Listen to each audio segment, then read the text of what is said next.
Bom dia, pessoal. Bem-vindos ao curso Kant e as Ciências. Vou começar me apresentando aqui, né, para quem não me conhece. Eu sou o professor João Henrique, sou professor de Filosofia do Campus Recife, do Instituto Federal de Pernambuco. E toda a minha formação acadêmica é na área de filosofia e eu sou especialista em Kant, né? Minha dissertação de mestrado foi sobre Kant, especificamente sobre a crítica da razão pura, a filosofia da ciência na crítica da razão pura de Kant. E sou eu que vou ministrar esse curso para vocês, né? Eu gostei de ver a procura pelo curso, né? Houveram muitos inscritos e tinham mais estudantes que queriam se inscrever e não puderam porque as vagas acabaram. Acho a iniciativa de oferecer esses cursos à distância durante o período de isolamento social muito positiva, uma iniciativa muito inteligente, muito boa. E eu espero que vocês estejam bem, né? Esteja todo mundo bem aí em suas casas, todo mundo bem de saúde. E eu espero que esse curso seja agradável, né? Se vocês se inscreveram num curso sobre filosofia da ciência de Kant, é porque vocês devem ter alguma curiosidade sobre o assunto, né? E nesse curso, o que é que a gente vai fazer? Falar um pouquinho sobre as matérias, né? Nós vamos ler textos, né? Alguns trechos da obra de Kant, Crítica da Razão Pura, e vamos conversar sobre alguns temas relacionados à filosofia da ciência. Eu vou gravar vídeos, vou disponibilizar vídeos falando sobre esses assuntos toda semana. Além dos vídeos, eu vou colocar sempre um texto base para você poder ler antes do vídeo ou ler durante o vídeo e acompanhar o raciocínio, tá certo? O texto vão ser trechos principalmente da Crítica da Razão Pura, que é esse meu livro aqui, né? Um pouquinho velho, mas vou disponibilizar a versão PDF para vocês, tá certo? E além da Crítica da Razão Pura, vamos também pegar alguns textos aí de um livro de Kant chamado Prolegômenos, a toda a metafísica futura, que é um livro que Kant escreveu para dar uma introdução, né? Introduzir os temas da Crítica da Razão Pura, é um livro de introdução. E talvez um ou outro livro de algum autor moderno, que eu vou ver se vai ser necessário. Só que a Crítica da Razão Pura, que é a nossa obra principal, vai ser o nosso esforço principal se a gente compreender parte dessa obra, é um livro muito extenso, né? São mais de 700 páginas, é um texto denso, difícil.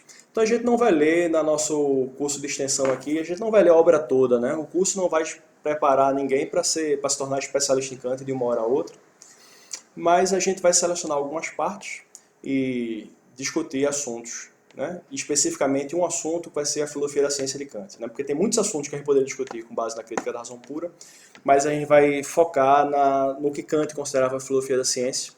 E para Kant o grande problema da ciência é o problema da metafísica, tá certo? A gente vai ler o texto hoje aqui do prefácio, que ele vai deixar claro por que a metafísica é o grande problema para ele. Mas a pergunta de Kant seria: a metafísica é uma ciência? Até onde? E se não é, por que não? Tá certo? Por que não seria? A questão de Kant, como a gente vai ver no texto que a gente vai ler agora, é por que a matemática é uma ciência e a metafísica não é, tá certo?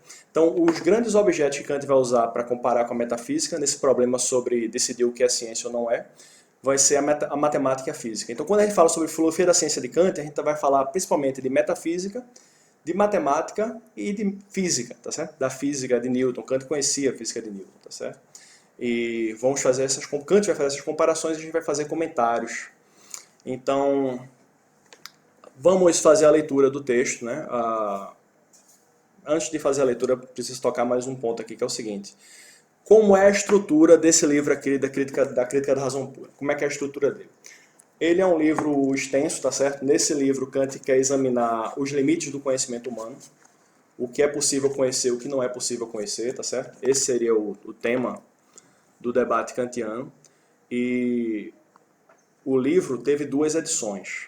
É isso que eu queria falar para vocês. O livro teve duas edições principais: a primeira edição e a segunda edição. A primeira edição é de 1781, a segunda edição é de 1787, e os textos das duas edições são muito diferentes, tá certo? E os dois textos são interessantes, né? Se alguém quiser se tornar especialista em Kant aí, é bom ler a Crítica da Razão Pura inteiro e as duas edições, a primeira edição e a segunda edição.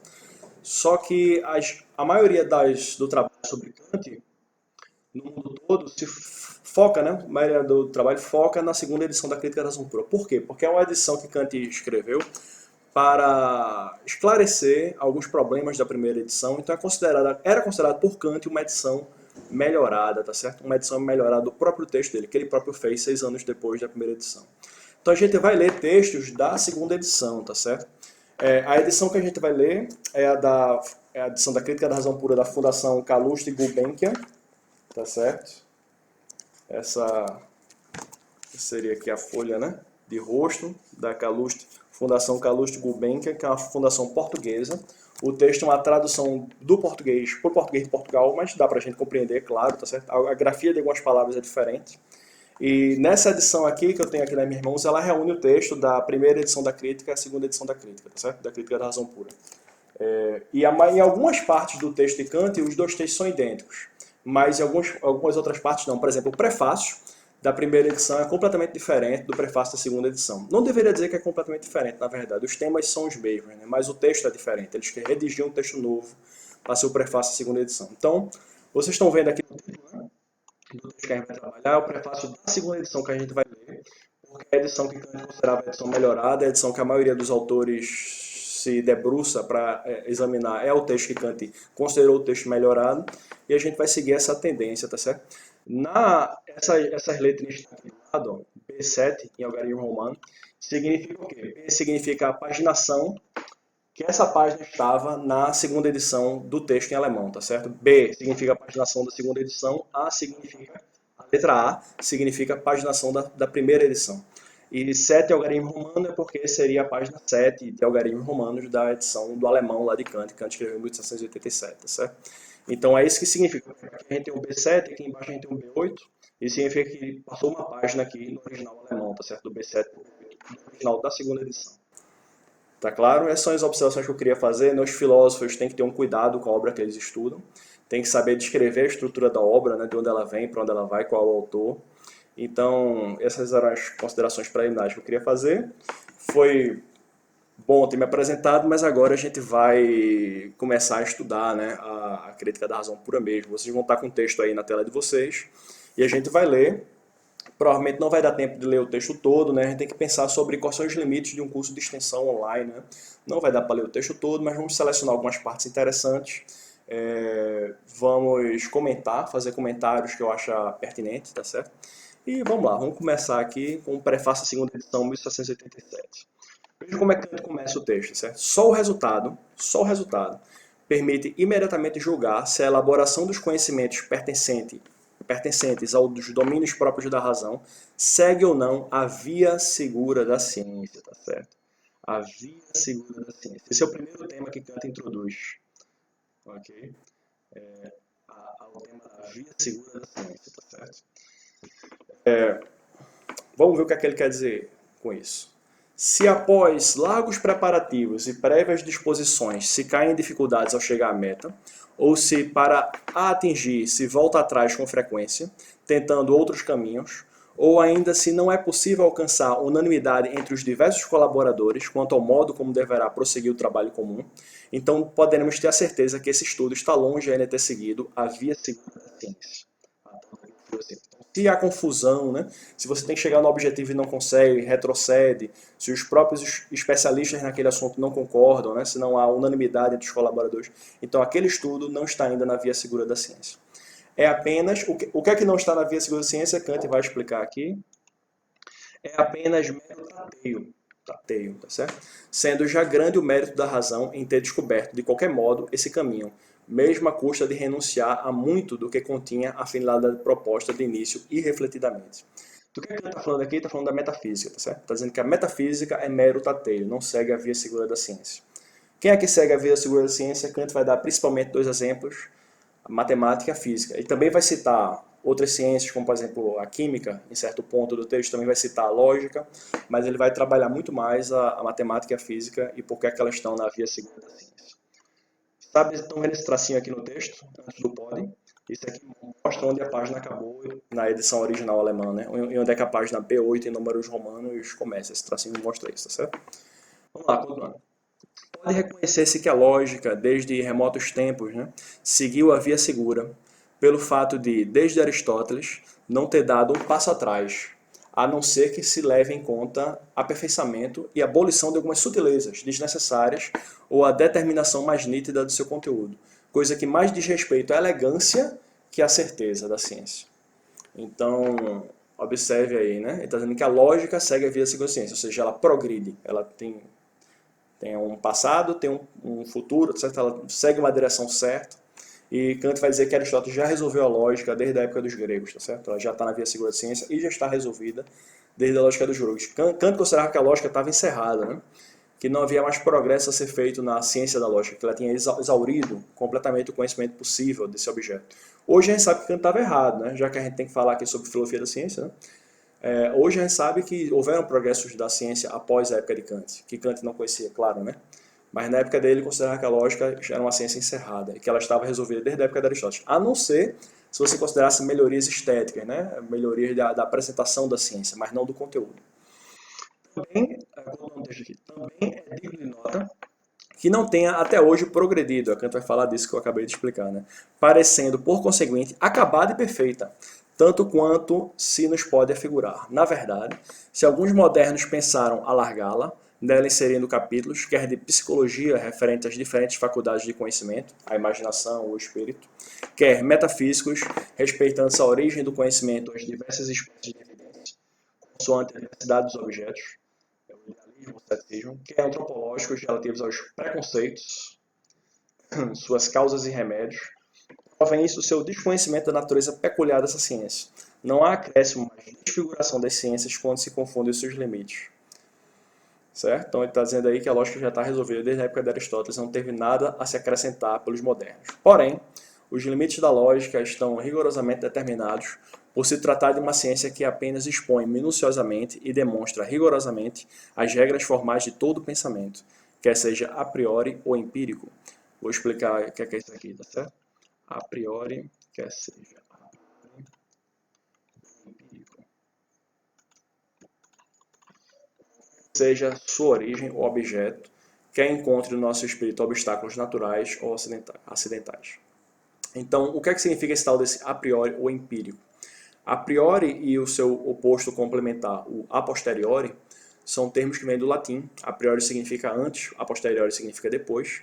E na teoria do conhecimento, o a priori ou o a posteriori significam em relação à experiência. O a priori seria um conhecimento antes da experiência, o a posteriori seria um conhecimento após a experiência, ou seja, um conhecimento empírico. Então, quando Kant diz aqui, né, que a lógica demonstra rigorosamente as regras formais de todo pensamento, ele está dizendo que ela demonstra as regras do pensamento a priori, que é o pensamento antes da experiência, e o a posteriori, que é o pensamento após a experiência. Porém, vou acrescentar uma informação que é o seguinte, há uma complicação aqui, porque apesar do a priori e o a posteriori significarem isso que eu disse para vocês, que vem do latim, né? Um significa o antes, outro significa o a depois, o depois, Kant muda um pouco o significado do a priori. Ele dá um ajuste no significado do a priori. A gente vai ver isso provavelmente na próxima aula, tá certo? A mudança que Kant faz no sentido do a priori. Porque para Kant o a priori não significa exatamente antes da experiência, significa independente da experiência. Qual é a importância disso? Eu vou deixar para elaborar sobre isso mais na próxima aula, certo? Por enquanto vamos nos ater ao prefácio da segunda edição. Prefácio B da segunda edição, certo? Que a lógica tenha sido tão bem sucedida deve-se ao seu caráter limitado, que autoriza e mesmo obriga a abstrair de todos os objetos de conhecimento e suas diferenças. Então, é um caráter limitado, né? Por isso que a lógica já foi resolvida. Tendo nela um entendimento que se ocupar apenas consigo próprio e com a sua forma. Então, o entendimento, né? A razão humana, estuda apenas a própria razão. Por isso que é uma ciência já resolvida, uma ciência mais limitada. Seria naturalmente muito mais difícil para a razão seguir a via segura da ciência, tendo de tratar não somente de si, mas também de objetos. Porque, enquanto propedêutica, a lógica é apenas como uma antecâmara das ciências, e tratando-se de conhecimentos, pressupõe-se sem dúvida uma lógica para o julgar, mas tem que procurar-se a aquisição destes nas ciências, né, própria e objetivamente designadas por esse nome. Então, para Kant, lógica não seria ciência, né? Propriamente, né? Seria mais uma antecâmara, um preparativo para as ciências, porque todas as ciências precisam da lógica, mas a lógica não teria um objeto, externo à razão, né? A lógica seria a razão se ocupando apenas de si mesma. Por isso não seria uma ciência. Para Kant, ciência é conhecer algo fora, né? Algo fora da própria razão. Nossa razão tentando conhecer o mundo. Esses são temas centrais da filosofia da ciência, né? Mente e mundo. E a gente vai ver o que é mente e o que é mundo para Kant no nosso curso aqui de extensão, tá certo? E vamos comparar com outras tendências também. Uma das coisas que a gente vai fazer é fazer algumas comparações com outras filosofias da ciência que existem por aí, tá certo? O que nestas há de razão é algo que é conhecido a priori, e esse conhecimento da razão pode referir-se ao seu objeto de duas maneiras. Ou pela simples determinação deste e do seu conceito, que deverá ser dado noutra parte, ou então realizando. O primeiro é o conhecimento teórico, é o que determina o objeto, tá certo? E o segundo é o conhecimento prático, que realiza o objeto. Em ambas, a parte pura, isto é, aquilo em que a razão determina totalmente a priori o seu objeto, por muito ou pouco que contenha, deve ser exposta isoladamente, sem mistura com o que de outras fontes provém, pois é mau governo se despender proventos levianamente, sem que posteriormente se possa distinguir, quando eles acabam, a parte da receita que pode suportar as despesas e a parte destas a reduzir. Então, o cara está falando aí da teoria e da prática, tá certo? Nesse parágrafo aqui não tem nada assim que eu vou comentar, não. Vocês podem depois estudá-lo com mais calma, mas ele está dizendo aí que existe a parte teórica e a parte prática de qualquer conhecimento, tá certo?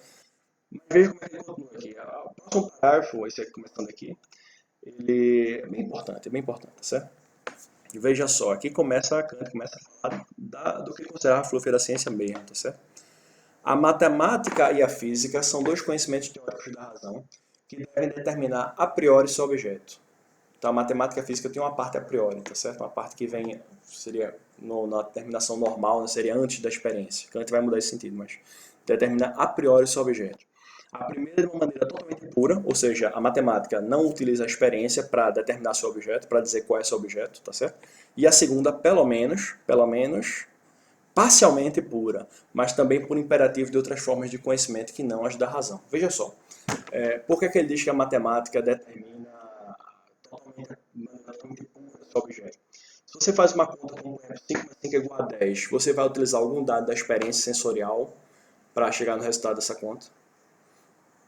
Se você respondeu que sim, tome cuidado, tá certo? Isso pode ser um equívoco muito comum em filosofia das ciências ou filosofia da matemática, achar que a matemática tem uma parte que vem da experiência, que não vem. Mas se você fizer 5 mais 5, né, com duas mãos e contar os objetos, vai estar 10, não é isso que é a matemática?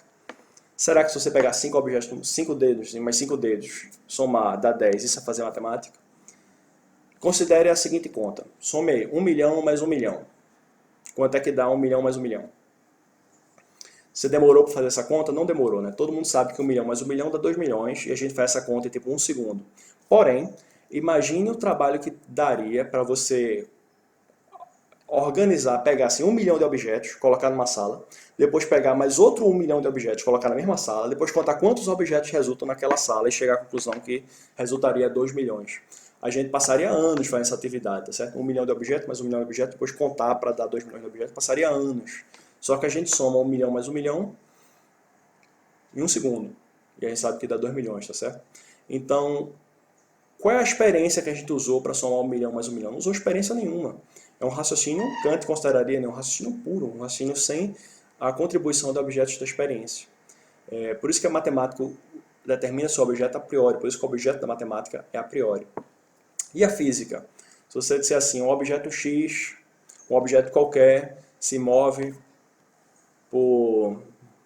se move numa determinada trajetória a 5 metros por segundo durante 10 segundos. Né? Quantos metros ele vai ter andado no final desses 10 segundos? 5 metros por segundo por 10 segundos vai dar 50 metros. Tá certo? Então, note que a gente não utilizou também nenhum objeto da experiência sensorial para fazer essa conta.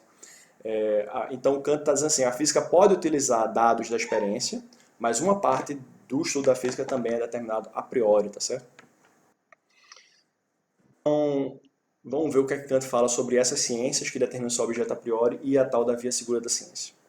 Desde os tempos mais remotos, continuando aqui o parágrafo aqui, né, a partir desse desde aqui, desde os tempos mais remotos, a história da razão pode alcançar, no admirável povo grego, a matemática entrou na via segura de uma ciência.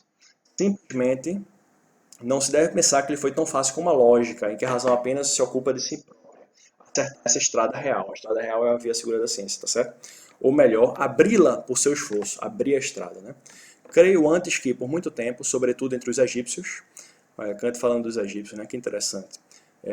Se manteve tateante, e essa transformação definitiva foi devido a uma revolução operada pela inspiração feliz de um só homem, num ensaio segundo o qual não podia haver engano enquanto ao caminho a seguir. Né? Não havia engano quanto ao caminho a seguir, abrindo e traçando para sempre e a infinita distância a via segura da ciência. A história dessa revolução do modo de pensar, mais importante do que a descoberta do caminho que dobrou o famoso promontório e a história do homem afortunado que a levou a cabo, não nos foi conservada. Do que é que ele está falando aí do promontório e o homem que levou a cabo? Então, ele está falando daquele momento nas navegações, nas grandes navegações europeias no século XV, quando um navegador conseguiu cruzar o cabo no sul da África, né? Conseguiu cruzar sem afundar, que era considerado o cabo das tormentas, né? Que todos os barcos passavam por lá afundar. Tá? Então, Kant está dizendo que o caminho que a matemática começou a trilhar, né? O revolucionário que descobriu esse caminho que a matemática podia trilhar, foi mais importante do que aquela rota de navegação. Mas o nome de quem foi esse matemático a gente não tem certeza, ele está dizendo isso, tá certo? Todavia, a tradição que Diógenes Laércio nos transmitiu, Diógenes Laércio é um famoso biólogo, né, biógrafo, biólogo não, famoso biógrafo da vida de homens ilustres da Idade Antiga, né, a tradição que Diógenes Laércio nos transmitiu, nomeando o suposto descobrimento dos elementos mais simples das demonstrações geométricas, e que, segundo a opinião comum, nem sequer carecem de ser demonstradas.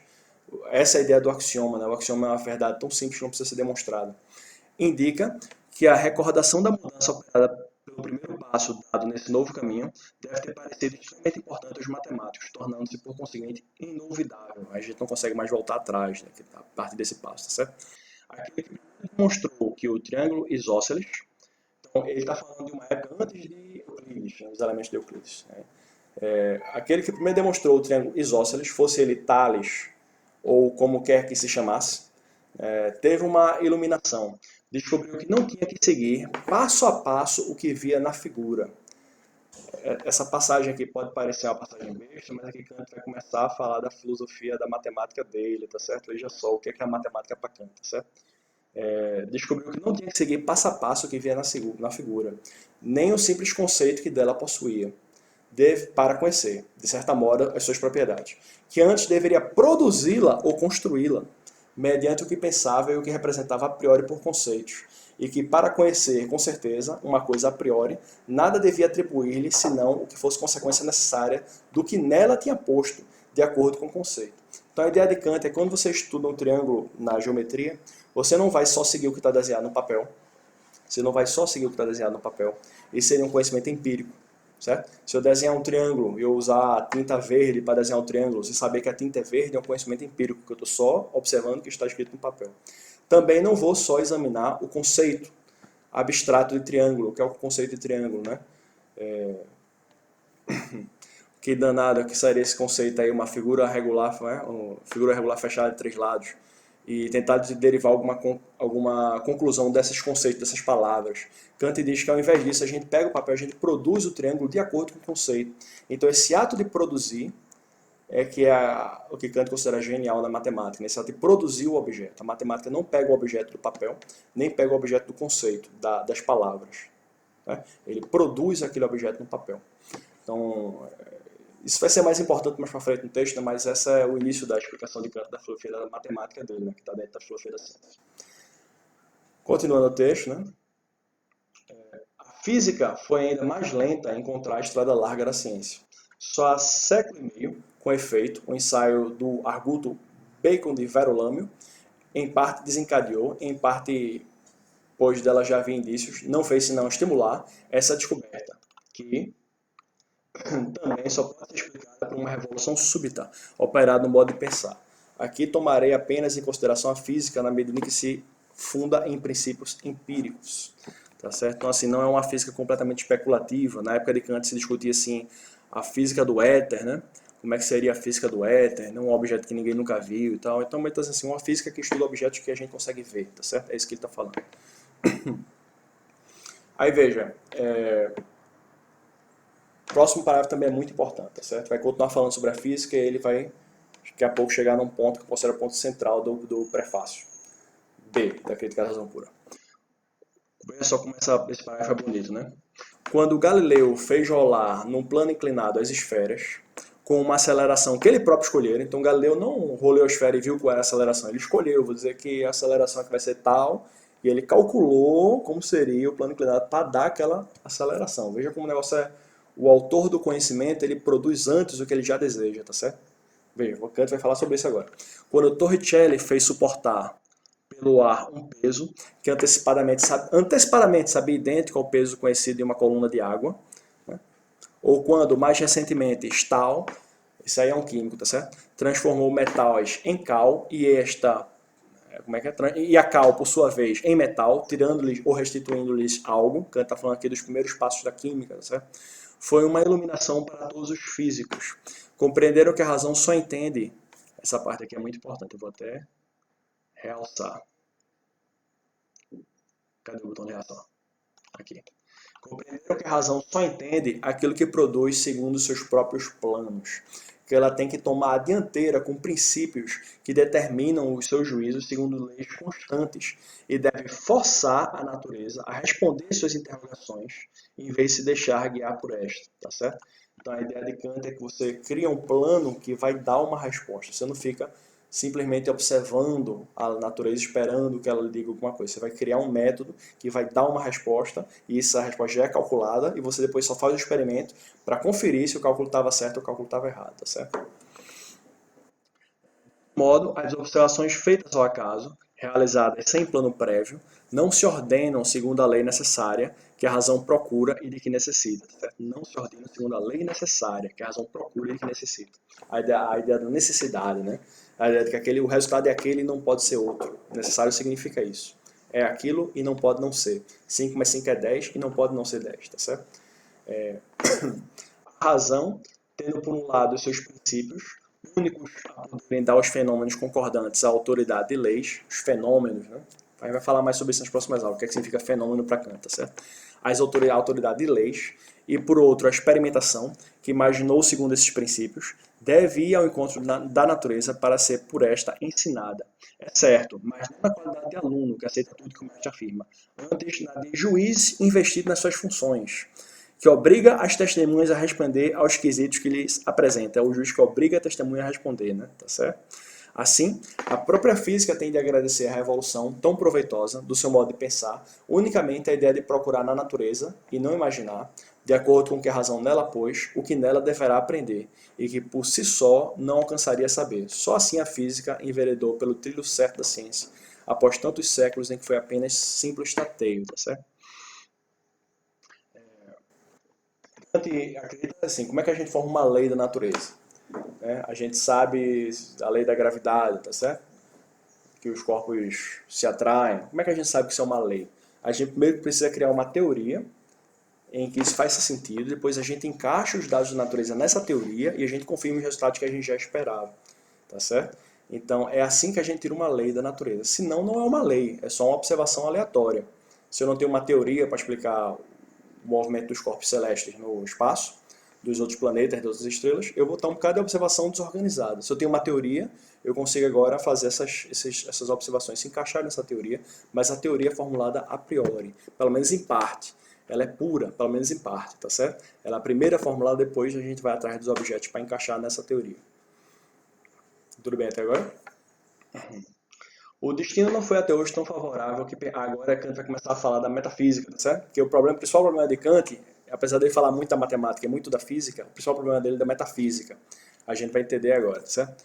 O destino não foi até hoje tão favorável que permitisse trilhar o caminho seguro da ciência, a metafísica, conhecimento especulativo da razão, completamente à parte e que se eleva inteiramente acima das lições da experiência, né? Se eleva inteiramente acima das lições da experiência, mediante simples conceitos. Não como a matemática, aplicando os conceitos à intuição, né?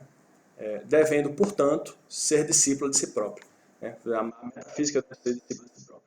Porém, a mais antiga de todas as ciências, e subsistiria mesmo que as restantes fossem totalmente subvertidas pela voragem de uma barbárie, né? pela destruição de uma barbárie, que tudo aniquilasse. ou seja, a metafísica é um esforço natural da razão. Essa ciência especulativa que se eleva acima da experiência, né, e que apenas a partir dos conceitos da razão é natural da razão. Mesmo que a gente acabasse com a civilização, os povos não civilizados que se seguiriam iriam continuar fazendo perguntas metafísicas. Essa é a opinião de Kant, tá certo? Então ela é imanente, é essencial à condição do ser humano. Mas ela não tem a via segura da ciência, ela não trilha a via segura da ciência. Na verdade, a razão sente-se constantemente embaraçada, mesmo quando quer conhecer a priori, como tem a pretensão, as leis que a mais comum experiência confirma.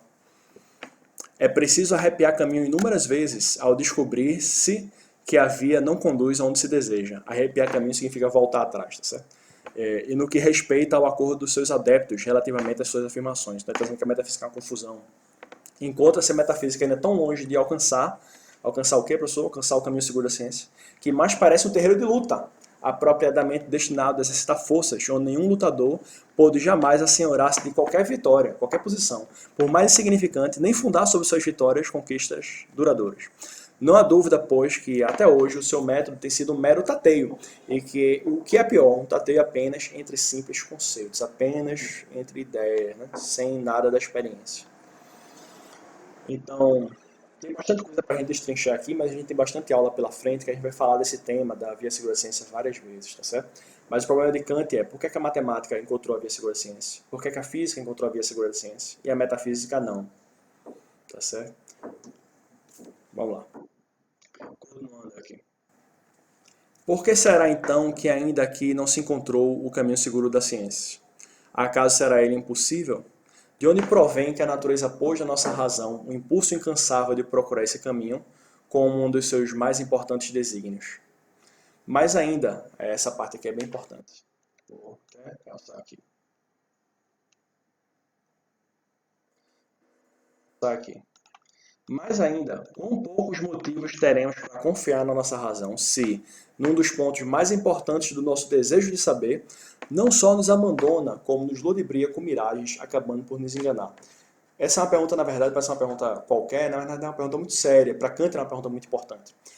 Kant está dizendo o seguinte, a razão produz naturalmente a metafísica, só que a metafísica não chega em lugar nenhum. Só faz tatear, avança e volta, avança e volta. Os colaboradores, né, os cientistas da área da metafísica não conseguem chegar no acordo. Só que ela é natural da razão, para Kant. Então, por que a gente deveria confiar na razão, se na razão, inerentemente à nossa capacidade de raciocinar, existe um problema tão grave quanto a produção de uma ciência que não chega em resultados nenhum. Né? Por que eu deveria confiar na razão em si, então? Na própria faculdade do raciocínio. Se essa faculdade do raciocínio produz uma metafísica que não chega em lugar nenhum. Se Kant não chegar na resposta dessa pergunta, de por que a gente deve confiar na razão, Kant cairia num ceticismo muito sério, um ceticismo insolúvel, né? Insolúvel por outros meios, que seria assim, por que eu deveria confiar na minha própria capacidade de raciocinar? Não é confiar na capacidade dos outros, né? Confiar na minha própria capacidade de raciocinar. Por que eu deveria confiar? São um ceticismo muito sério, tá certo? Mas Kant vai chegar numa resposta. A gente tem que ter um pouquinho de paciência, né? Vão ser 10 aulas esse curso. Então, lá pela uma das últimas aulas eu vou estar falando sobre isso, tá certo? Sobre por que a metafísica não chegou na via segura e a matemática e a física chegou. Por que a metafísica não tem. Eu posso já dar um spoiler, né? Dar uma dica. O problema da metafísica é exatamente porque ela tenta se livrar completamente da influência da experiência. Para Kant é isso que dá errado. A gente não pode conhecer nada sem a experiência. Ok? Vamos lá, continuando. Talvez até hoje nos tenhamos apenas enganado no caminho. De que indícios nos podemos servir para esperar, em novas investigações, sermos melhor sucedidos do que os outros que nos precederam? Será que tem como ainda resolver metafísica? Kant termina com a pergunta, né? Continuando. Devia pensar que o exemplo da matemática e da física, que por efeito de uma revolução súbita se converteram no que hoje são, seria suficientemente notável para nos levar a meditar na importância da alteração do método que lhes foi tão proveitosa e, pelo menos neste ponto, tentar imitá-las, tanto quanto permite a sua analogia, como conhecimentos racionais com a metafísica. Tá certo? Só que seria um erro, certo? Kant está dizendo assim, pode ser que a gente queira imitar o método da matemática na metafísica, só que seria um erro para Kant. Ok? Inclusive, falar de outros filósofos um pouquinho, né, para não ficar só sobre Kant, Descartes, um grande filósofo, um dos filósofos mais importantes do período moderno, aí do século XVII, ele escreveu lá no seu discurso do método, que ele propõe um modelo de ciência em que todas as ciências imitam a matemática, todas as ciências utilizam a matemática como modelo a seguir. Para Kant isso é um erro, não dá para as outras ciências imitarem a matemática, tá certo? E se a metafísica tentar imitar a matemática, vai dar errado, vai tentar conhecer fora da experiência e vai dar errado, tá certo? Não consegue. Até hoje, voltando aqui, certo? Até hoje, admitia-se que o nosso conhecimento se devia regular pelos objetos. Porém, até hoje, vou repetir aqui, até hoje, admitia-se que o nosso conhecimento se devia regular pelos objetos. Você tem um objeto, tem um conhecimento, e o conhecimento deve se regular pelo objeto. Porém, todas as tentativas para descobrir a priori, mediante conceitos, algo que ampliasse o nosso conhecimento, malogravam-se com este pressuposto, ou seja, davam errado. Não dá para conhecer nada a priori se você considera que o conhecimento deve se regular pelo objeto. Teremos, pois, uma vez, experimentar se não se resolverão melhor as tarefas da metafísica, admitindo que os objetos se deveriam regular pelo nosso conhecimento. Olha só, pessoal. Admitindo que os objetos se deveriam regular pelo nosso conhecimento.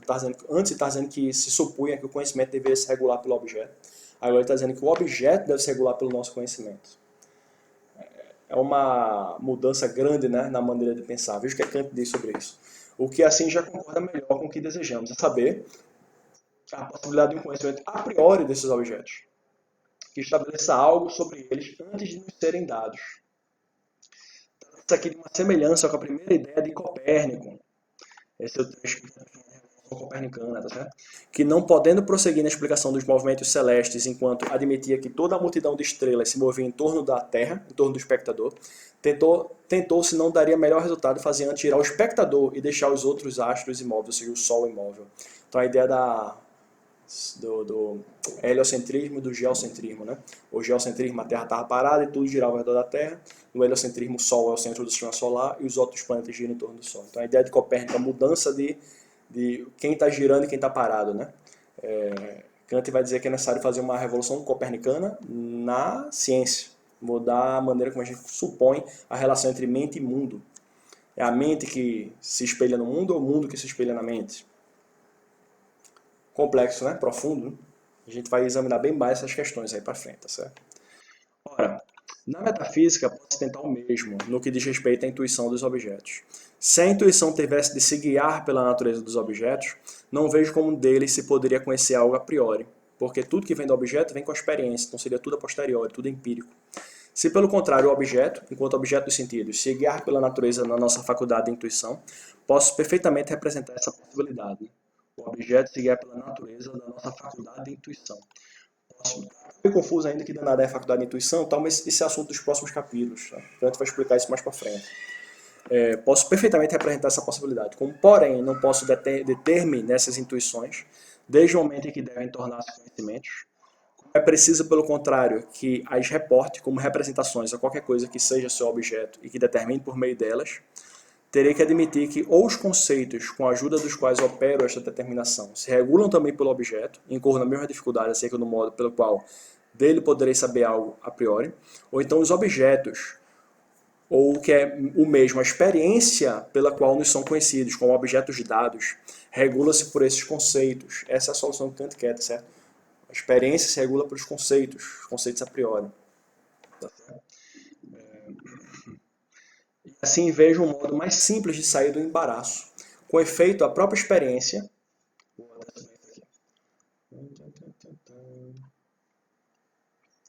Aqui é muito profundo e muito importante para Kant, tá certo? Com efeito, a própria experiência é uma forma de conhecimento. A própria experiência é uma forma de conhecimento, que exige o concurso do entendimento da nossa faculdade de pensar os conceitos, tá certo? Cuja regra devo pressupor em mim antes de me serem dados os objetos. Então as regras daqueles conceitos já existem em mim antes dos objetos, tá certo? E por consequência a priori. E essa regra expressa em conceitos a priori, pelos quais tem de se regular necessariamente todos os objetos da experiência e com os quais devem concordar. Esses conceitos a priori Kant chama de categorias. Essas categorias a priori de Kant, tá? São conceitos que regulam a própria experiência. Então a gente não para Kant, alguns conceitos são formados com a experiência, tá certo? Eu só sei o conceito de mouse e computador. Se eu ver um mouse e computador, eu vou e formo um conceito. Mas alguns conceitos não, alguns conceitos são a priori, são puros, tá certo? e eles são utilizados na formação da própria experiência. No tocante aos objetos, na medida em que são simplesmente pensados pela razão e necessariamente, mas sem poderem, vamos ver o que é que tem aqui, mas sem poderem, pelo menos tais como a razão os pensa, ser dados na experiência, todas as tentativas para pensar esses objetos, pois têm que poder ser pensados, serão consequentemente uma magnífica pedra de toque daquilo que consideramos ser a mudança de método da maneira de pensar, a saber que nós conhecemos a priori das coisas o que nós mesmos nelas temos. Certo? Deixa eu botar aqui. Só conhecemos a priori das coisas o que nós mesmos nelas fomos. Ok? Meu mouse parou de funcionar aqui momentaneamente. Meu mouse quebrou, eu acho. Mas vamos continuar.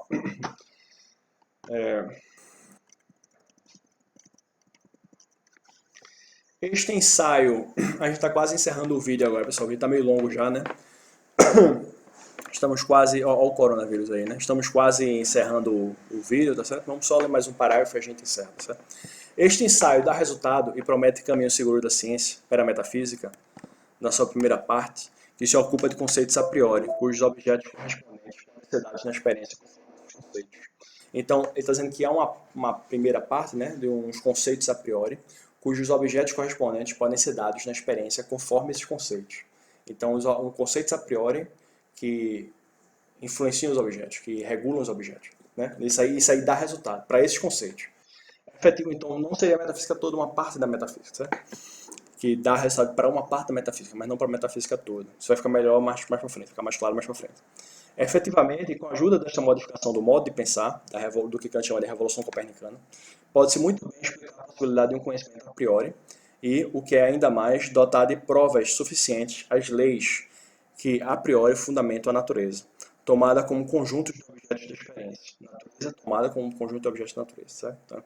Então, de onde é que vem as leis que fundamentam a natureza? Desses conceitos a priori. Ambas as coisas eram impossíveis segundo o processo até agora usado, em que os conceitos só poderiam ser formados a posteriori. Porém, desta dedução da nossa capacidade de conhecimento a priori, na primeira parte da metafísica, extrai-se um resultado insólito e aparentemente muito favorável à sua finalidade, na segunda parte, ou seja, que, deste modo, não podemos nunca ultrapassar os limites da experiência possível, o que é precisamente a questão mais essencial desta ciência. Então, há uma parte da metafísica de conceitos a priori que se aplicam na experiência porque regulam a experiência. Mas existe uma outra parte da metafísica de conceitos que querem escapar da experiência, querem ir além da experiência. Para essa segunda parte da metafísica, que quer escapar da essência da experiência, Kant diz que isso é impossível. Porém, a verdade do resultado que obtemos nessa primeira apreciação do nosso conhecimento racional a priori é nos dado pela contraprova da experimentação, pelo fato desse conhecimento apenas se referir a fenômenos e não às coisas em si. Então aqui, ó, a diferença, terceiro tema importante aqui. Ó.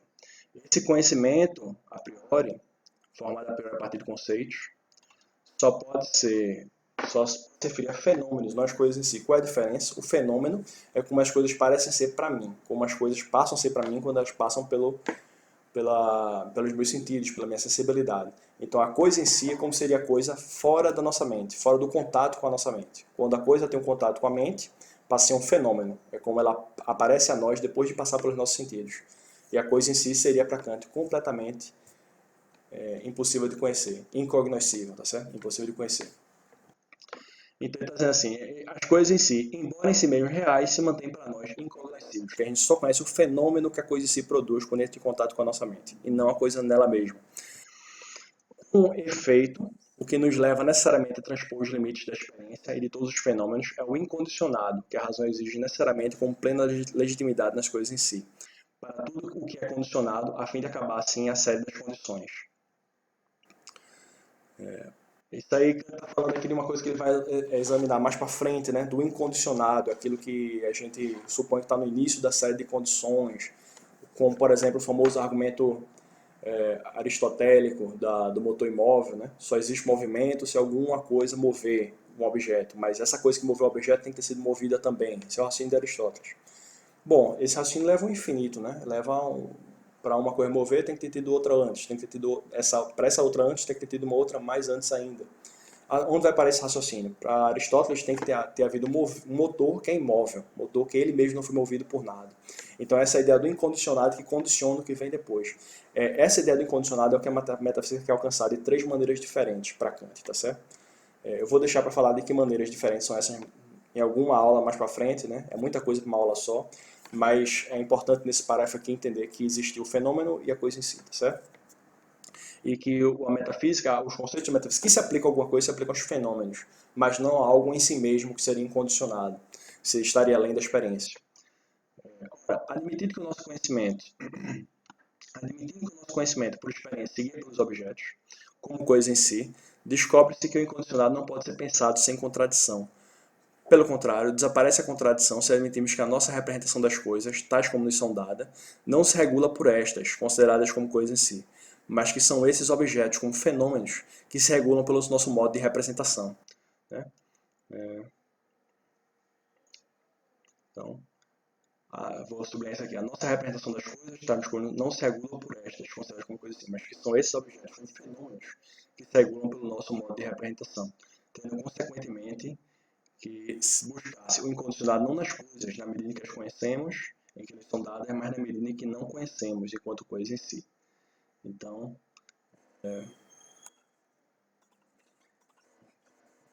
em si vai ocupar esse lugar do incondicionado, tá certo? A origem do conhecimento seria esse condicionado da coisa em si, mas a origem mesmo é incognoscível. A experiência existe a partir do fenômeno, ok? Isto é uma prova de que tem fundamento o que inicialmente admitimos, a guisa de ensaio. Então, a aula já está longa, né? Quando eu estava fazendo a formação para ser professor à distância, foi recomendado que os vídeos fossem curtos, senão fica muito cansativo para o estudante e tal. Eu falei o seguinte, esse tema, por enquanto, tá bom, são 3 temas que a gente trabalhou aqui na aula de hoje, da via segura da ciência, o tema da Revolução Copernicana e o tema da diferença entre fenômeno e coisa em si. Tem mais coisa no prefácio, vocês podem ver aí, tem mais de 10 páginas ainda pela frente, mas eu vou deixar vocês lerem por si só, tá certo? Colocarem dúvidas para a gente debater no nosso fórum. E vou encerrar a aula por aqui, tá certo? Espero que vocês tenham acompanhado. O texto está disponível na sala virtual para todos lerem. E amanhã, ou semana que vem, a gente vê a próxima aula, continua, né? A gente continua a partir da próxima parte da crítica da razão pura, que não vai ser mais o prefácio, vai ser a introdução. Vem prefácio, vem introdução, depois vem uma parte da crítica chamada estética transcendental. Então, primeiro prefácio, depois introdução, tá certo? E é isso aí, pessoal. Um abraço para vocês e até semana que vem.